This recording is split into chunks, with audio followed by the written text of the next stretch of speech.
Straight to the point. O karon, ania ang inyong anchorman. Pro veritate. Wa kitay mahimo aron sa pagpakigbatok sa kamatuoran, kundili aron sa pagdapig sa kamatuoran. Straight to the point. Luzon, Visayas ug Mindanao, Pilipinas, ug sa katawhan kutob sa mabot sa tong Sibya sa tibuok kalibutan via internet. Maing buntag ug kumusta live gikan sa Queen City of the South, Cebu City, Philippines. Welcome nining atong tulumanon ug inyong tulumanon. Straight to the point. Kini gipon niyo sa kalagad sa kahanginan kasama ang Rufil Fernandez Banyok. Mao ipaday makiguban kaninyo nining laing adlaw sa atong pagpakigbisog. Adlaw karon mahigala nga Biyernes, pitsa 27 na, buwan sa Marso tuig 2026. Straight to the Sa point. gihapon hatagan tagpagtagad ng mga issues nga may labot ng lungsod, nagbagang mga expose, nagunang mga reports, dinhila man gihapon mga higala sa atong pagawan-uban nining atong tulumanon ug inyong tulumanon. Straight to the point. Nagunas to may skutanan karon nga buntaga mga higala. Transport Group nga Piston Cebu mulusad og laing hugna sa transport protest kaganinang o sugod na kaganinang alas 5 sa buntag. Straight to the point. Sugod na ganinang kadlawon mahigala hangtod karon na alas 3 sa hapon kining ila mahigalang pagpahigayon og lihok protesta. Straight to the point. Matod sa Piston Cebu, halos wala na sila kitaon sa ilang pagpamasada tungod sa kataas sa presyo sa diesel. Straight to the point. Nanawagan sila nga ipatuma na ang fare hike o dalion ang ayuda alang kanila. Straight to the At point. nagpagtagad robutaga manghigala sa atong pagban-uban usab nining atong tulumanon ng inyong tulumanon. Straight to the point. Hinoon ang ubang mga transport group sa Subo dili ra mo salmot sa protesta nga himuon sa Piston. Straight to the point. Land Transportation Franchising and Regulatory Board kun LTFRB7 ni sidaan mahigala nga silutan gyud ang mopahimos nga public utility vehicle nga magbuot-buot og kolekta og mas taas nga pritihan ilabi na karong panahona sa tingsakay alang sa Semana Santa. Straight to the point. Wa pa may taripa busa di pa maka implement og usbaw sa pritihan, ha? Huwaton ang taripa, wa pa ganit taripa, dili pwede.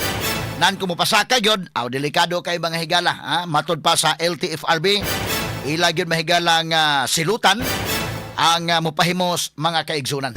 Straight to the point. Sa laing bahin, traffic enforcer sa dakbayan sa Lapu-Lapu na nabalitok og naguyod sa motor nga iyang gipara kay ni padagan bisan og red signal pa. Straight to the point. Ato ni pagtagad lubuntaga sa mga kagalaan sa tuman-uban usab nining atong tulumanon inyong tulumanon. Straight to the Red point. signal pa ni padagan, nagdali baka ni or unsa baka mga higala. Bagis lang gyud kaha, ha? Gahi lang gyud kaha mga sukid tig paminaw. Ang traffic enforcer sab iyang gipugngan, wa magpapugong ni padagan gigapog kusog. Nagguyod ang traffic enforcer. Straight to the At point. pagtagad lubuntaga sa tuman-uban usab nining atong tulumanon inyong tulumanon. Samtang sa laing balita usa ka 71 anyos nga lola na apil og kasunog sa iyang panimay atol sa pag-ulbo sa sunog sa may Bulacau, Dakbayan sa Talisay kagahapon. Straight to the Sa point. kauluhan, Presidente Ferdinand Bongbong Marcos Jr. posibleng muisyu na og kamanduan pagsuspenso pagpaus-os sa excise tax sa produktong petrolyo sugod sa Abril 12 o kaha Abril 13. Straight to the point. Gaya pa sa taon eh. Paspas ta na pinaspasay na dayon kay ni ana man ta mahigala. Ni ana man ta makigalaan sa emergency ro mga panahon na. Katanig pagtagad lubutagas sa patuman usab nining atong tulumanon inyong tulumanon. Straight to the point. Samtang sa abroad, US President Donald Trump dili una motira sa Iranian energy sites sud sa napo kaadlaw. Straight to the point. Samtang ang Israel ni pahibaw nga napatay niini ang usa ka Iranian commander nga nalambigit pagsila sa Strait of Hormuz. Straight to the point. Kung pagtagad sab karon mga higala labi na kining hisgutanan sa gubat dito sa Middle East. Ingon mahigalang Amerika nga do na mahigalay 15 point nga peace deal nga ilan ang gipada. Ready sila mga kagilaan nga maminaw si President Donald Trump. O ilang paminawon asa dapit para dunay win-win solution. Ingon si Trump dunay very good talk. Mga kagilaan uban sa mga Iranian leaders. Apan ang Iran mahigala mo insister nga wala mga higalay peace talk nga napahigayon og matod pa mahigala ang Amerika nagdilang sa ilang kaugalingon. Kisa may nagsultis tinuod ani. Ningon si Trump doon na on the way na mahigala ang peace talk tali sa Amerika sa Iran. Apan ang Iran pasultion wa may peace talk. Ato ni hatagag pagtagad ng butaga mga kaigsunan. Unsa man gyud kinsa may nagsultis tinuod. Og panalitan kung YP stock unsa may sunod mahitabo. Medyo delikado ni mga sukid tig paminaw. Kay tuod man mga higala, ato ning hatagag pagtagalon ato i-discuss ni karon. In fact, mao ni ang akong kulom sab karon nga buntaga sa atong pamantala ang The Freeman.